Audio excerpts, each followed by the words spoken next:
Hello, everyone. Welcome to the unofficial Universal Orlando podcast. This is episode 22. I'm Darren. I'm Lee. I'm Tracy. And I'm Hunter. Hang on, that didn't sound right. 2 seconds. Rewind noise. I'm Darren. I'm Lee. I'm Tracy. And I'm Hunter. Yeah, that sounded different. I'm pretty sure there's only ever been 3 of us. Yeah, I heard Hunter on the end. Who's Hunter?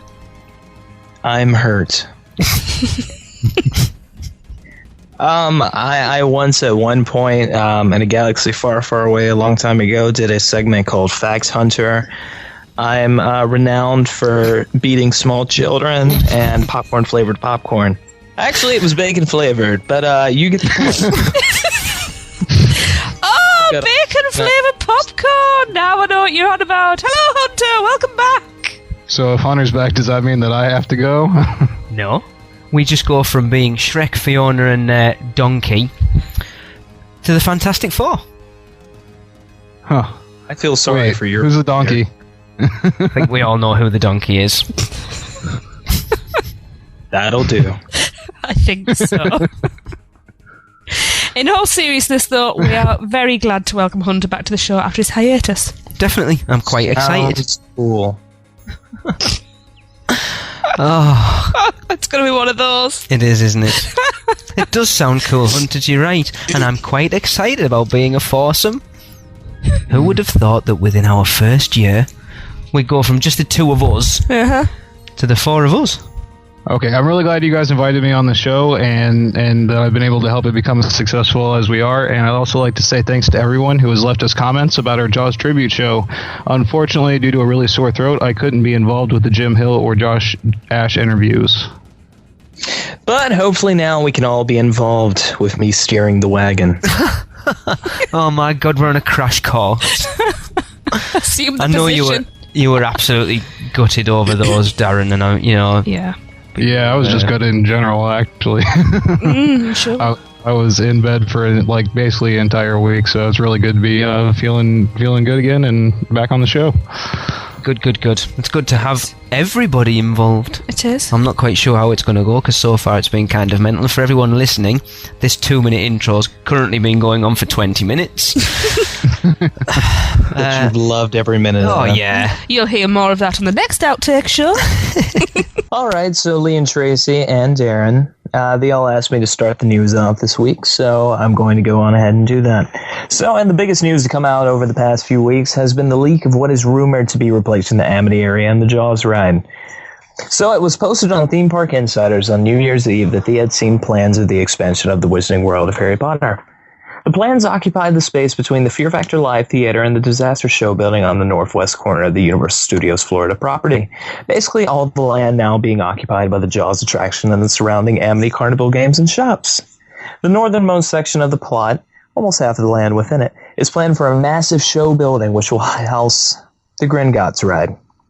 Once again rumored for quite a while now. Yep. Anyways, on the southeastern portion of the plot, a second attraction is designated. It can't be made out from the plans what this attraction will be, but its position is consistent with the rumor of a Hogwarts Express ride connecting the 2 Harry Potter lands.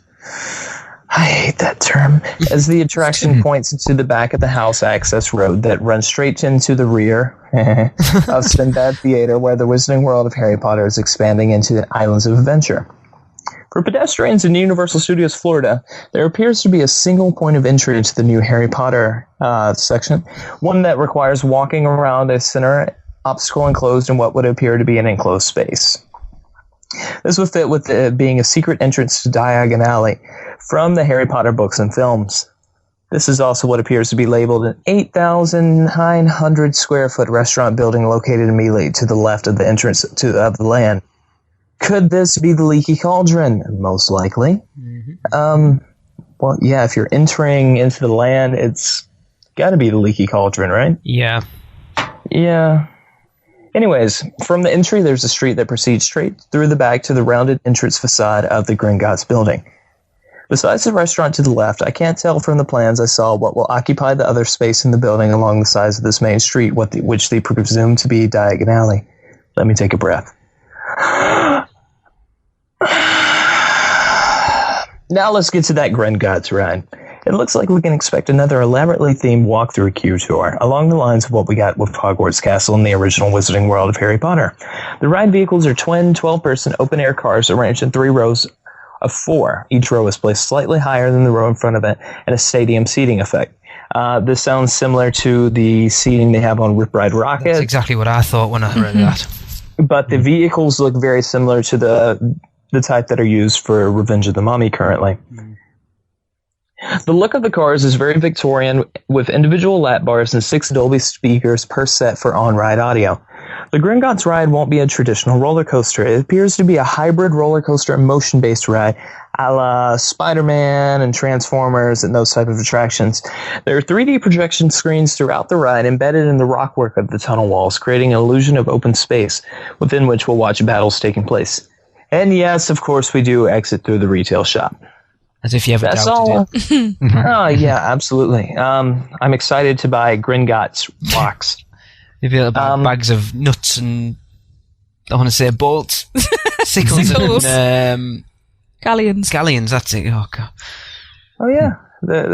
You know what would be cool if they actually allowed you to use them as a form of I currency? was just going to say that. Like they kind of work. Like the Disney dollar. Yeah. Yeah, essentially. It's kind of like you plop down $20, they'll break that into the Wizarding World type money, and you can use that in a shop. Yeah, that would be absolutely cool. awesome. I think people would do it even if you couldn't use it as currency. Well, people are going to buy it if you couldn't use it, but wouldn't that just be spectacular? That would be pretty cool, like. Anyways, that's all V got, and personally I got as well, because I saw it as soon as it was posted. Yeah. They lack any information about the narrative of the ride or the imagery we'll see on those projection scenes. But the plans do detail a unique hybrid ride system that takes us through scenes that set up a potentially ambitious narrative. So what does everybody think? I think it's not... Obviously, we've still got to say that this is complete rumour. Universal haven't said that this is what's going in there. But what does everyone... Yes, there's a lot more they can do with Harry Potter and the areas. There's a lot more to Harry Potter, as we know from reading the books and everything. It's the, all eggs in one basket thing, and I think having it over 2 parks, that, I don't know, there's something about it makes me not uneasy, but See, if I may jump in here. Yeah.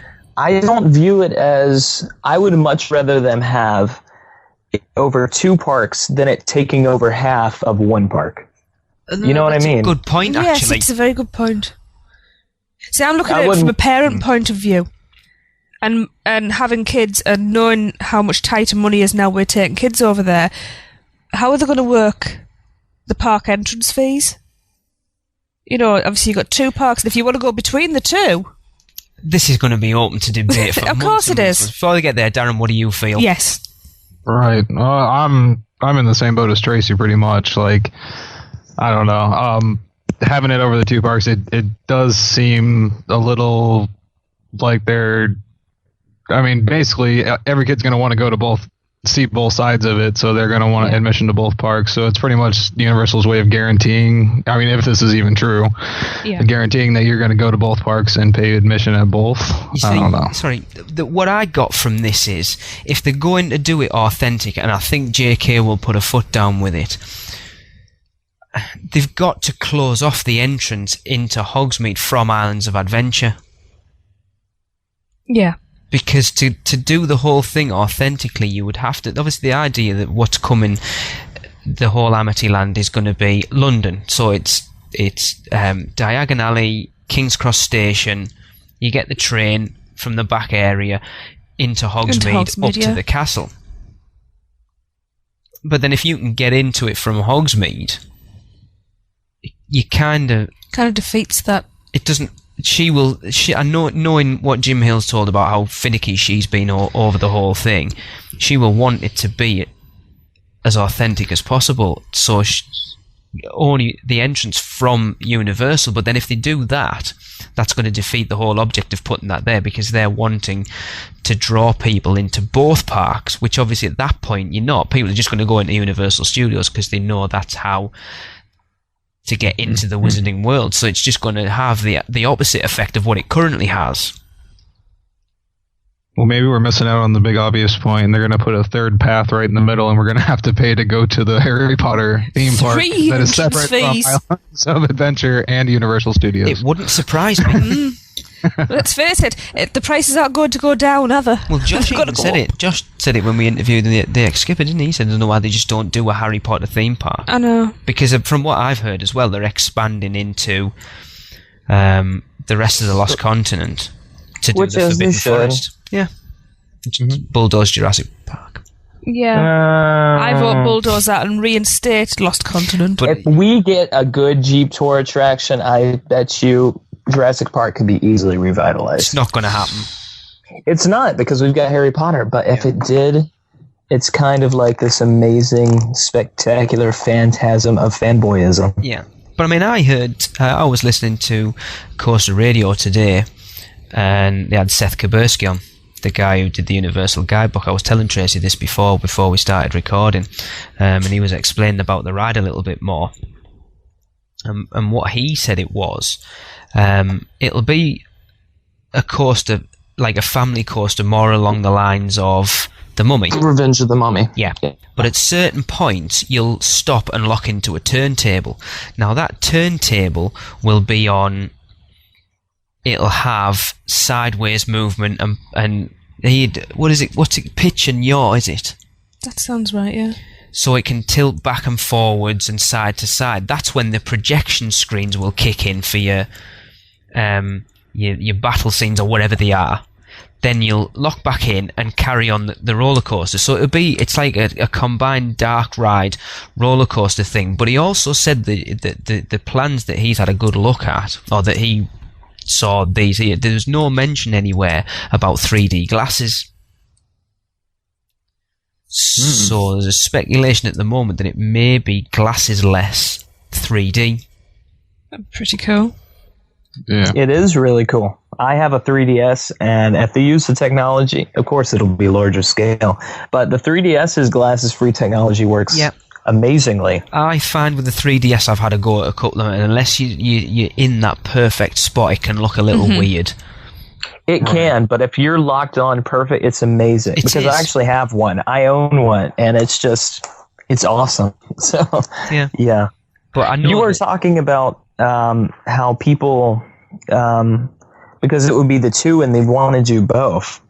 I still think if people only had one chance to do only one of the Wizarding World parts, they're still going to go to the original. I agree. With the Wizarding World. castle. You'd want to go to Hogwarts. Because you're going to want to go see Hogwarts Castle. Absolutely. And You're right. Hogsmeade. That's another good point. Yeah. You're right. But then they're going to put the And if they did keep it separate, Hogsmeade's probably still going to be the only place you can get your butterbeer from. Yeah. Yeah. I've got a feeling you would easily be able to get it at the Leaky Cauldron. Oh, of course, I wasn't considering that. I don't know. Yeah, It's I never think it's mentioned in the Leaky Cauldron, is it? But that doesn't mean it's not there. no, this is true. I know And the street carts are always an option, right? Yeah. They're going to have... You don't Maybe just this toss a will street allow cart them to wherever. introduce like fire whiskey and other sorts of drinks. maybe. Mm? You're going to have another Ollivanders. It's pretty much guaranteed, which they're talking about with multiple rooms. Which they need to do. Yeah, but I still think they would keep that Ollivanders and Hogsmeade. Oh, yeah, Yeah. without a doubt. Yeah. They're not going to take it out, no. For all I sound like I'm down it. You know, I'm a huge Harry Potter fan, so I'm very excited by it, but I'm just concerned. It's that awkward situation that you're a Potter fan, like majorly, and it Huge just Potter sounds fan. amazing, but you're also a Universal Theme Parks fan, and it's like... And I'm still smarting over Jaws. Did It's you too get to soon. ride it, Hunter, at any point? Because I know you said you were going to try to, didn't you? Jaws, Yeah. I was there, I think, about, I think maybe less than a week before it closed. So he was like, come back and see us at any time, except for January 2nd, because then all this is getting demolished. So... Yeah, I mean, you've made a really good point there about the fact that if they've got the choice between the two, you're still going to go to Islands. Yeah. You want to see Hogwarts Castle. I think that they've got to do... They're going to have to eradicate... This is merely a means for them to get people back into the studios. Yeah, of course it is. But I still think they're either going to have to reduce the price of the tickets or something, or get rid of the 1 day or the 1 park ticket. Because I don't think I think it will put people off. I think initially people are going to be very disappointed if they go to board the Hogwarts Express to hop over to the other park and find out they don't have what it takes to go see. They have the wrong ticket to go see Hogwarts Castle. Yeah. But then I'm looking from the other side. What about the people that then prices that park completely out for them? They can't go anymore. It could bite them in the backside if they do it that way. Completely, and we know Universal aren't they're not completely out of cocking things up big style, but you know, they could end up sending people Disney's way. Yeah, or this could be, I mean, if the plans go through the way they have it set up, it could be a total restructuring, like a totally different concept for the park. So maybe it's going to totally change the way people approach Universal Studios. Definitely. So. Of course, it's all conjecture at the moment. It is. We could be proved wonderfully wrong. That said, if we'll use this for example, another popular rumor for a while was Transformers. That still is a rumor. Yeah, would you rather see Transformers in that area? Because no matter how we look at it, as much as we all love Jaws, it's gone. Mm-hmm. We know where Transformers is going. We think. Do you know? Yes. Mm-hmm. Islands? No. Hidden away? Good. Oh, Woody Woodpeckers. No. Oh. So Singapore. No. Yeah, please. Open. They're in the middle of the lake. We've actually discussed it recently, haven't we, guys? With the three of us before Hunt came back. Terminator 2 3D was what I heard. Do you know what? I am so not bothered about it. If they hadn't made films 2 and 3, I'd have been happy. And I'd have been a fan, but it's just... It killed it for me. Transformers, the attraction. Yeah. So long as they keep the cheesy little bots out, because I will take a hammer to them. It's just Spider-Man. You're going to have 2 rides that are virtually identical in 2 parks. Spider-Man is consistently rated one of the top attractions in the world, though. It is, but then... It can't hurt to have 2 of those. Are you saying it'll reduce the novelty of Spider-Man? No, I just think you... Same old. If you say you're there for 2 days and you go to Islands of Adventure first and you ride Spider-Man, and then you go over and, oh my god, Transformers, big Transformers fans, whatever, you go in and ride it and just go, oh, well, it's just Spider-Man with Transformers, and Spider-Man was way better than that crap anyway. I use this analogy all the time. Disneyland has the Indiana Jones Adventure Temple of Forbidden Eye. Walt Disney World's Animal Kingdom has Dinosaur. Yeah. Exact same attraction, pretty much the exact same track layout, but they do totally different things. Yeah, but it's different. It's a different ride. It might be the same track layout, but from it's all the bumps and everything are pretty much same thing. Yeah. Yeah. So I'm just thinking there you've got in Zeusland and you've got the Carousel, and in Fantasyland in Magic Kingdom you've got, is it Prince Philip's? Yeah, but we're talking about parks. No, but what I'm saying is, a carousel's a carousel. It goes round and makes you feel sick. It makes me feel sick. Roller coaster's a roller coaster. If it's going to be...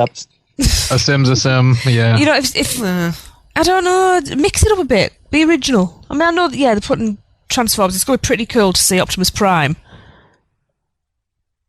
But it just concerns me, Spider-Man is the best as far as I'm concerned. I don't know. I think they could do different things with it. But it's just, from what I can gather, I've seen someone posted a video of it on our Facebook page, and I had a quick look through it, and it's just Spider-Man, but with a Transformers makeover.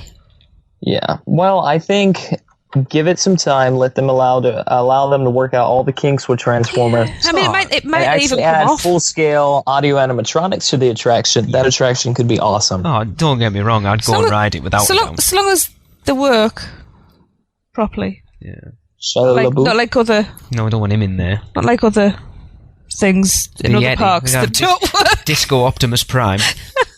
But a Transformer 4D attraction like they have the show right now, I mean, the one that's in there, Terminator, if they did that with Transformers instead, would you guys like that? No. Like a total makeover of it with new technology and everything like that? Because I don't know. Personally, I think that But part of what makes... Do you mean like actually have live actors actually Yeah. Like the guys in the military garb shooting at the Transformers that. or the I Decepticons and think stuff. that could work yeah. quite Well, we well. have that option. Yeah. That could be interesting. What makes T2 world class is that it has that live interaction with the film. Yeah, I love that. Yeah. Right. So that's if we can, like 4D, as they refer to it. I don't want to see it. I don't want to see Shrek Transformers essentially. Yeah, I can definitely no, I understand agree. that. Yeah, just a passive ride. But my Yeah, problem, no, I mean, like they have the show now with the live actors Yeah. involved. Yeah, that Yeah. could work. because it's so cool, that motorbike coming out of the screen, so to speak. But I have to say, Decepticons nowhere near as intimidating as Terminators. Well, no, The first time was only a 12, the Terminator was an 18. but the first time I saw that show, I knew it was a show, but I was a bit like, whoo, this is a bit too real for me. It was fantastic. I mean, I like being scared. But anyway, You know. that's what we've heard, that it replaces, but we'll see what happens. Again, it feels like though it's bringing the park down to a younger level. I mean, I know we have to keep the next generations coming in and everything, but the grown-ups like something as well. That's the problem with movie-based park like Universal. It needs to be refreshed. Well, look at the great movie ride over in the Hollywood studios. See, I That love that, desperately needs to be updated. but you're It right, does, it yeah. does. Because I our wish- kids went I through wish going, for a what's that, long what's time- that? I love it.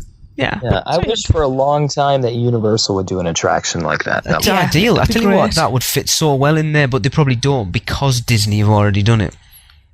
They don't want. Yeah. They want. They'll Yeah. just go. Oh well, this is just what Disney. Yeah, they don't want to get a comment like, that's original. Yeah.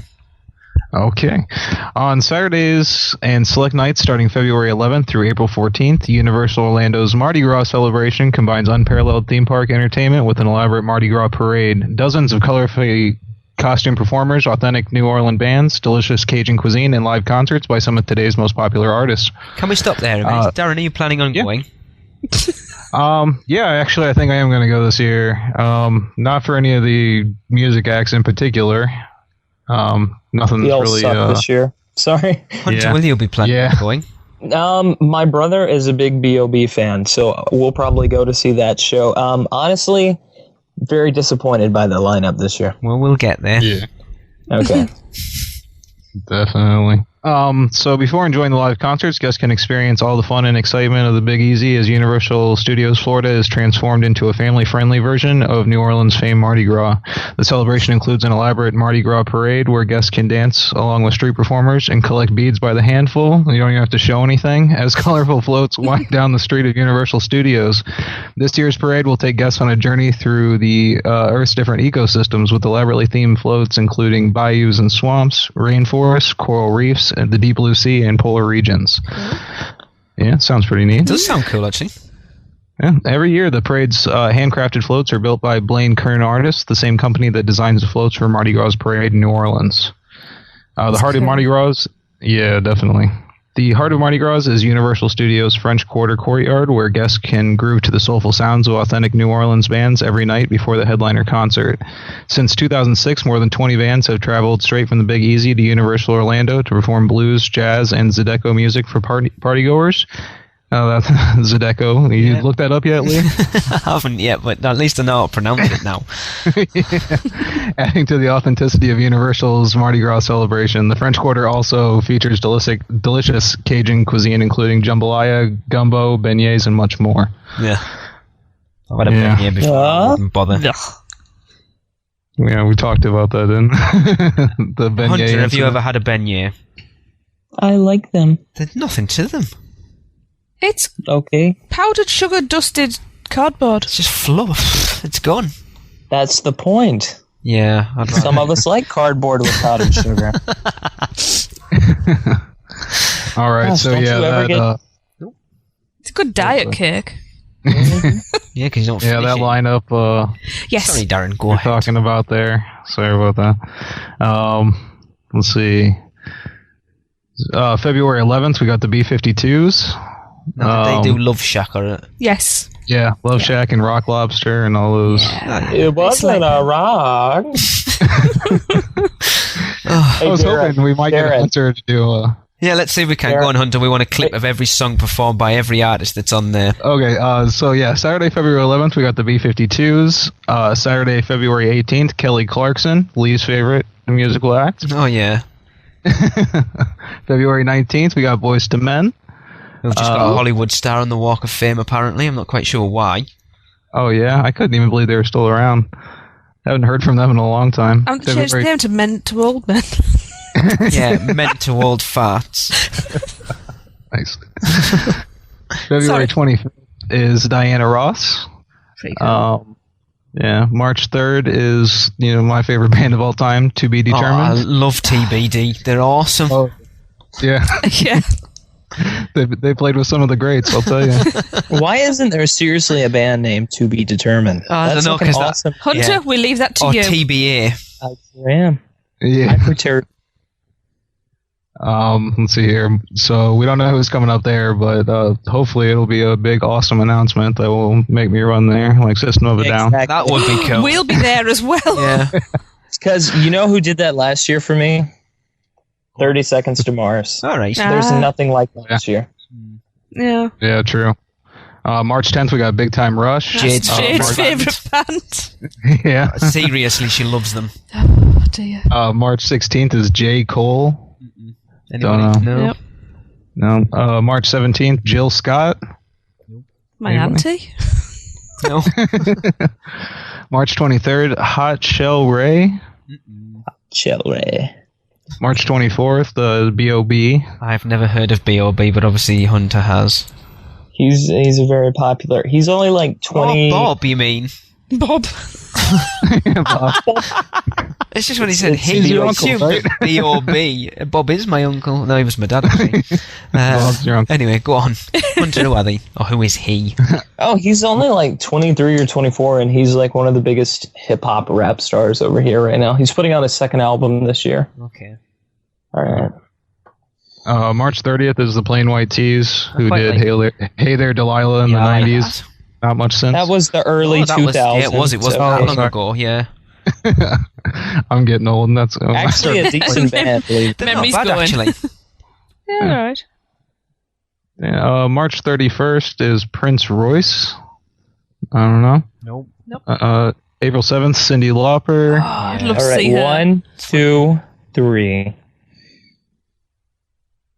Y'all didn't sing. What was Well, it I depends on thinking, which though? song. I know what I was thinking, but it's probably not the same. It was supposed to be a medley of all of her your favorite songs. All blended together at once. I like the bit at the end of Goonies. Just good enough. Yeah. Oh, baby. Good enough. Anyway, go on. And then April 14th, Casey and the Sunshine Band. That's Who's there every single year. Yeah, Yeah. they do Disney as well. Yep. Yeah. I don't know. If I had to pick one, I guess I'd go with Casey and the Sunshine Band or To Be Determined. I'd go and see roll the the dice Plain White there. Tees, I think.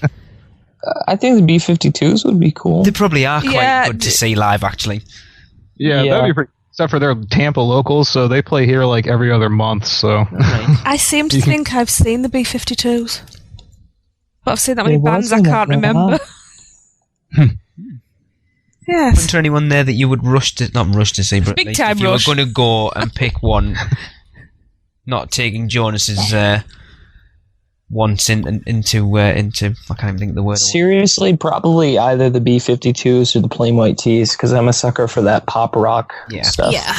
You can't help but have a bop around to that stuff. The Plain White Yeah. Tees aren't bad. It just makes me hope that they're saving the really big, good bands for the summer concert series. Yeah, there's some. It's funny. Someone was asking me about that the other day, so I was looking up. And it hasn't been. But announced see, yet. it was kind of disappointing because last year's we had people like we had Leonard Skinner, we had the Beach Yes. Boys, like legends like that, and this year we get a whole bunch of like up and coming rap R&B people. It seems like it's kind of leaning toward that. That said, maybe some really rockin' band is to be determined. Maybe. So Maybe that really is the name. Might be Shinedown. Not long. When is it? it might be March Nickelback. the 3rd. No, I thought you said some rocking band. Well, we said on February the The 10th. 10th. Yeah, they'll be So over it could here be by back then, over. maybe. Anyway. yeah, I'm thinking it'll probably be Guar. Oh? I'll probably slide Guar Guar would in. be awesome. What about Skellar? Skillar or whatever it is that Darren. We're getting Darren, who's the Skid one Row. you've got the tattoo of on your arm? What? Oh, crossbreed? Is that the one What? that you got your lifetime pass for? Yeah. There you I go. don't think they'll be playing Universal anytime soon. Since they don't Like exist getting hate currently. breed. All right. Getting Pantera to go to Mardi. You know, that'd actually be fit because they're originally from New Orleans and Dime didn't die. Oh, yeah. That'll be cool. Yeah, they're all from there. That would be awesome. Carry on then. Or Galactic. The other one I was thinking of would be Galactic, and they're like a New Orleans jam funk jazz band that's just awesome. They put on great 4-hour straight shows without any pauses. Let's get BB King to come. Yeah, there you go. He's on at the Hard Rock Hotel, or he's been on recently. Yeah? Hard Rock Live. Anyway. Okay. I got to do Let's this just get the bit here Muppets live for the and call it a sponsor. day.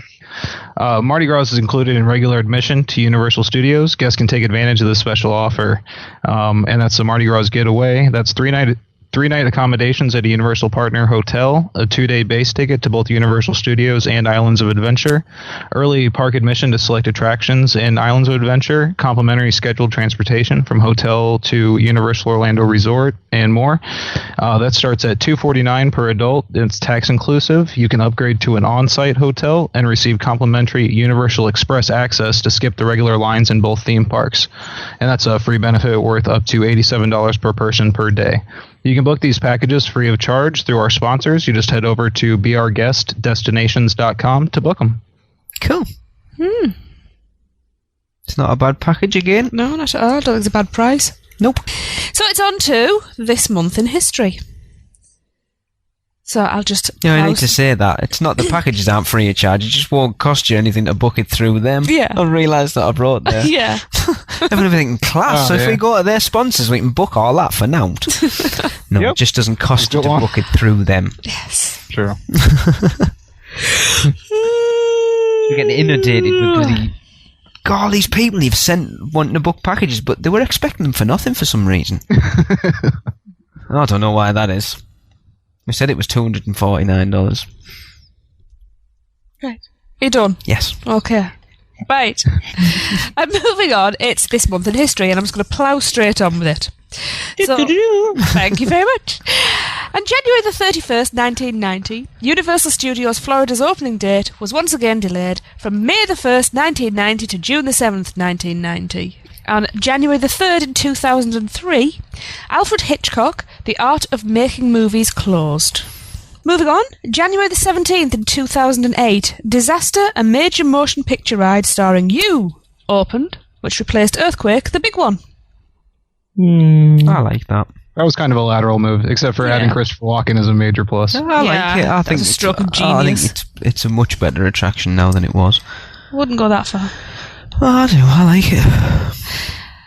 And on January the 2nd in 2012, I can't believe you're making me say this one. Well, it's part of history now. I know. Jaws and the surrounding Amity-themed area closed. The closure of the attraction becomes the third most notable retirement in the park's history after Confrontation and Back to the Future, the ride. I wonder how many people would have thought, 5 years ago, if you'd have said, in 5 years, all but one classic attraction, I'll say 10 years ago, right? In 10 years, all but one classic attraction is going to be left in the park, and it's going to be E.T. that go, nah. Yeah. It's going to be Kong. What? It would be Kong. Kong would have been my bet back then. Oh, Jaws. I think they're the two biggest ones, aren't they? And they've got, it's like E.T. Anyway. But there's been a rumor going around for a long time that Kong's eventually going to make his return. Well, I actually Yes, heard I've they were heard going to put that. the 360 thing in it, Twister. Sorry, I Darren. heard they were going to put a 360 thing and Disaster. Really? Yep. Yeah, why would they shut down Twister? Because it's crap. I say we put the Blue Man Group in there. Inside the park. In Twister? Interesting. Yeah, In a it could be Twister. While Twister's going on, just yes. Now that really That mixed could things be up. fun. That's an interactive experience you'll tell your friends to go buy tickets for. Yeah. yeah, certainly. Anyway, I'm going to bring all this down. It was reported on the Orlando Sentinel, I'm not actually sure when this was, about a week or so ago, that a 24-year-old Orlando man faces felony charges, accused of firing a handgun inside a Universal City Walk parking garage during... Sorry, I'll replay that. A City Walk parking garage. Oh, correct. During an argument with his cousins early Monday, whenever this was, Monday a week and a bit ago. Might have been a week ago, might have been 2 weeks ago. Because it is Monday today as we record, but I shouldn't really say that. So he's confused himself. According to Orlando police, Trevor Joseph Shillingford That's a name. fired 2 rounds. 2 rides? What is Two that, bacon? It's a bacon gun? These rides are crap. I'm firing them. There goes Twister and Trolley in the Sky. Rhines, you've gone off on one. According to Orlando police, Treasure? Oh my god. National treasure. Treasure Joseph Shillingford. It's his nickname. I don't know why I need to nicknamed say it in a him, pirate accent now. I'm saying that. According to Orlando police, Trevor Joseph Shillingford fired 2 rounds inside the garage on Universal Plaza about 2:40 a.m. on whichever Monday it was. One into the air and a second one into the ground. That's not how you fire a weapon. No, his aim wasn't very good, was it? Terrible aim. He's practicing for MIB. That's funny, I was Leave him just going to say that. He won't score many on it, will he? Shillingford fled on foot, police say, but one of his cousins confirmed his identity to police. He was spotted soon after walking on Kirkman Road and took into police custody. Police say they found a .45 caliber handgun and a small amount of marijuana in Shillingford's No wonder he pockets. missed if that's what he was shooting. Yeah. Sorry, this is serious. He confessed to his involvement in the fight and to firing his gun. Police say Shillingford faces charges of discharging a firearm in public, improper exhibition of a firearm. So basically they're doing him for being a shot. Improper Essentially, exhibition yes. of a firearm. Well, the fact that you had it and you fired it in public, but the fact that you fired it at the floor, if you'd have actually hit someone, we might give you a recommendation, but no. Anyway, carrying a concealed firearm, shooting into a structure, and marijuana possession. There's quite a lot there, really, isn't there? Yeah. Does that, marijuana. like, how did... See, this is the problem, that they don't have any sort of checks. Security? Of once, Yeah. like, getting into City Walk. Yeah, well, true. Yeah, Well, he wasn't in City. you have to He was get just checked. in the parking garage. But yeah, but he hasn't just parked the car in the car and then got back in the car and gone. Car park. Well, it says it happened in the garage. Yeah. Yeah. But he must have You drove don't the reach car the in. bags till right about you're about to go in the City Walk. Yeah. But why was he in the parking lot in the first place? He must have been going somewhere or coming back from somewhere. Even then, I guess, yeah. I mean, Well, even then, he could Guys have just carrying opened one. the car and got the gun out. yeah. Yeah. But I was No, just he could've thinking, done. like, you can walk right past those security guards at the bag check. Like, guys just walk right past them if you don't have a bag. Yeah, that's it. Yeah. You can have one tucked in the back. Strap it to your leg, whatever. There's no check Right, there the that City Walk? anybody... Yeah. Yeah. Yeah. And let's be honest, that's the worst. You're more likely to have any sort of trouble with people going into City Walk than you are people taking a gun into the parks, because obviously people are going to be drinking or whatever. Well, yeah, but and it is illegal to carry a weapon concealed, or even if you have a permit, it's Yeah. illegal to carry one anywhere where there's drinking going on. So, most part, that usually makes people not do it here. But I know you guys think we're like crazy gun toting. You are. We essentially are. Yeah. Yeah. So there is a rumor floating around the theme park forums that Universal Studios is planning to add a few small upgrades or at least improvement tweaks to the MIB Dark Ride just ahead of the opening of the new MIB 3 film on May 25th. Now I find this interesting because we mentioned it to Jim Hill when we spoke to him the other week, didn't we? And he said he didn't expect anything to happen. No, I think it's just wishful thinking on the community's part, honestly. Yeah, Stick possibly. it Because don't we've know. wanted, Stick a few extra MIB aliens in. has wanted a good refurb / update for a long time now. And they're just like, oh, maybe they'll do it before MIB 3 opens. But And Jim- I've asked some of the team members, they're like, no, most likely not. Right. I mean, Jim explained it to us, the fact that Men in Black's owned by Sony, not Universal. Probably not. He said he sort of equated to the fact that nothing happened when Men in Black 2 came out.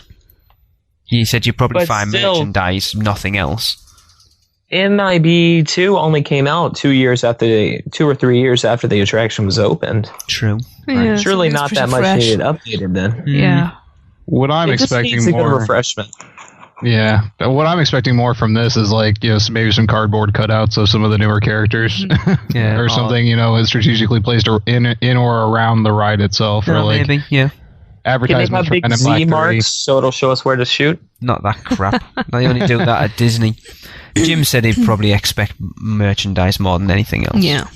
Yeah. Well, definitely. maybe if the film does really good, it might convince Universal to put maybe a little bit of money into it. That looks quite cool. The trailer makes it look. I'm quite excited about it. It looks cool, doesn't Forward it? to it, yeah. Yeah. All right. One of the largest projects that the show team completed in 2011 was reinventing the circular structure or drum on the second level of the AMC Universal Cineplex 20. The show quality team worked to enhance the drum by repainting the structure and adding a new LED high-tech lighting system that saves approximately 12,000 kilowatts of power. The multicolored lights can be programmed to coincide with music for a dazzling show. This project was a huge undertaking and was a very long process due to the location of work. It took a team effort to pull this off with little impact to our guests, says Scott Lewis, manager of show quality. I just spotted this about and thought I'd chuck it in because I thought that sounds pretty cool. So I can't even remember what this drum thing, is it fairly recent then? Anybody? Never been to the second floor. No, me I've- neither. A bit I've never first been to floor. the Cineplex. Okay, and we run a Universal podcast because we know nothing about the parks. This isn't the parks. This is City Walk, meaning it's it much is less part of important. the resort. Well, this is true.